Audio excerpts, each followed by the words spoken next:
Zhuge baş vazir bo'lgandan keyin bütün ishni, bütün huquq elibmi, nima shimalga yurish qilib g'alaba qilolmaydi. Veyni, Simayni mag'lub qilolmaydi. Yeni bu asarga qarsak, Zhuge eng dastlab Longzhongdagi kapsida 3 tadbirni ko'rsatgandan keyin bu yerga Liu Bei buning dini o'yinchi qildi. Biroq oraliqda Guoyu bilan Zhang Fei o'lib ketgandan keyin bu qarindoshlarimiz uchun oldi bilan Sunquandan intiqom olmaya deydi. Mush vaqtimizdan nurg'unlar Liu Bei Zhuge gapga kirgan bo'lsa bo'ladi dedi. Hamda Liu Bei o'lib ketgandan keyin Baydobalıqda uning keyindan butun ish Zhuge qolgandan keyin bu unda Zhuge g'alaba qilolmadi-ku.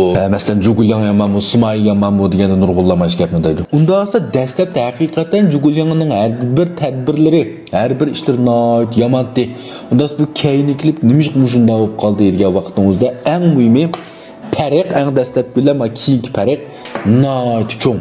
Zhugening mash lashkariy tadbirlari mash iqtidorni namoyon qilganmi, 5 yo'l bosang'undak lashkariy tadbirga boy, botur, mushundaq sanğunlar kerakdi. Aning keyindan oltinga yoqutni ko'z qo'shgandek, texmi bingsuldigan. Masalan, mash asardagi Jingjuni elishdagi jangga qarayli.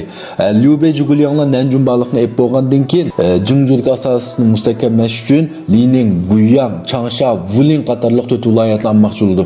Mushu vaqtning o'zida Zhugening yelpi uchun yelpib o'ltiriblar.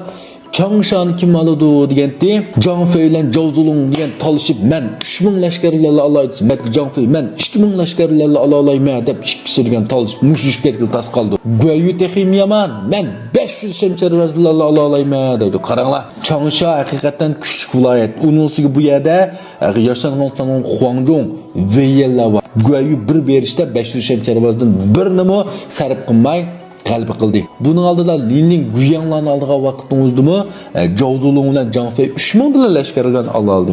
Demak, night oz mablag' ma'u. Navod mag'lub bo'lgan taqdirdami hech qancha chiqim bo'lmaydi Liu Beilarga. Liu Bei 2 tuman lashkar bilan cho'ng bargoyida saqlab turdi. Qo'mondonlik qilib, navod bir o'zgarish bo'lib qolsa atlansi bo'ladi. Bo'lmasa bular cho'ng ziya yo'q. Endi biroq keyin vaziyat o'xshamaydi. Liu Bei o'lib ketdi, Guoyu, Zhang Fei, Ma Chao, Huangzhong hammasi o'lib ketdi. Shuni bilan Zhuge tunji qitim shimolga yurishga vaqtning o'zida qo'shindikilarga dedi. Hozir bizning tadbirimiz bo'yicha kim berib Lungshi qal'asini oladi desa, o'ylimga yedim bu yerdan Veyyan chiqdim dedi. Zhuge'chilik ustidan olqib bitib udul chonganni olay dedi. Ma biz lashkariy yurish bo'yicha tadbir bo'yicha avval Lungshi qal'asini elishimiz kerak debasa sen berib chonganni olmaydi deb atadi. Zhuge'chilik ustidan olqib o'tib bu 5000 lashkarlarning va dushman huquqasini oid xatarlik Zhuge'lar qutqiz baray debmi qutqizolmaydi. Ikkinchidan hamda Veyyanning tadbirini to'g'ri deganlar masalan chonganni osim oldi deyli. Veyyan oldi tuyuqsiz hujum qilib debmi. Olgan bilan saqlab qololmaydi. Chonganni 5000 lashkarlar og'icha qanchalik qo'shin chiqim bilan o'ylab yiqinglar. Hech bo'lmasa yerimi chiqim bilan. 2 ming eshib qolsa chonganni qo'g'dab qola olamdi. Chonganning atrofidagi sav jamoatidagilar qarab turami chongan qo'ldan ketdi deb. Navod bular darhol berib hujum qilsa, bu chonganni og'am bilan olmagan o'xshashli bir gap bo'ldi. Butun qo'shin Veyyan o'lib ketdi. Zhugening ko'ngli yerim bo'ldi. Eng muhimi nima? Masuning jetini qo'ldan bir ishi. Zhugening bir ömür tarbiyalab, e'tiborlab qaqnoldi maqtagan bu shogirdi o'nlab bir jetonini saqlab qolamay. Zhugening tadbirni belgilab bergan shunchalik qisli bo'ldigan ishni shuni o'zicha oqsoqollik qilib o'zining aqlini ko'rsatma deb bu ishni joyida qilolmay, kul qo'shinni mag'lubiyatga yetkazdi. Yana bundan keyingi Liao Hua, Wang Ping, Zhang Weilar qaranglar, noit botirdek qildi. Biroq bularning gapsiz qarsanglar, men 5 tuman lashkar baslar, men Lungchidan bisbitib Chang'ang hujum qilay deydi. Anglamoq to'g'ridek. Biroq shu vaqtning o'zida Zhugening qildi. Shu aran 5 tuman lashkar bor.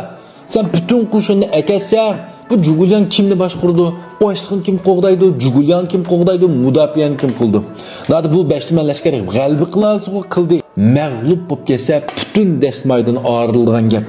Tarix cho'mika o'ylab yiqinglar. Navodi mush vaqtimizda Guoyu, Zhang Fei hayot bo'lsa yoki bu yerga Zhaoyun yosh vaqt bo'lsa bu ishlar butunlay boshqacha bo'ladi. Shuning uchun Zhugening shimolga yurish qilishi nihoyat uzun suzilgan, qayt bosimi g'alaba qilinmasligiga sabab mush edi.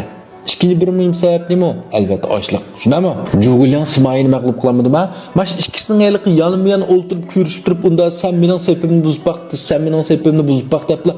Shu vaqtning o'zida Smayga qo'rqib bo'ldi. Men ikkinchi bu Jugulian bilan tutishmayman. Mudofiyalik qilay. Ay ochliq tugaganda ketadigan-ku deb ketdi-ku. Ha, o'zinglar yo'lib beringlar.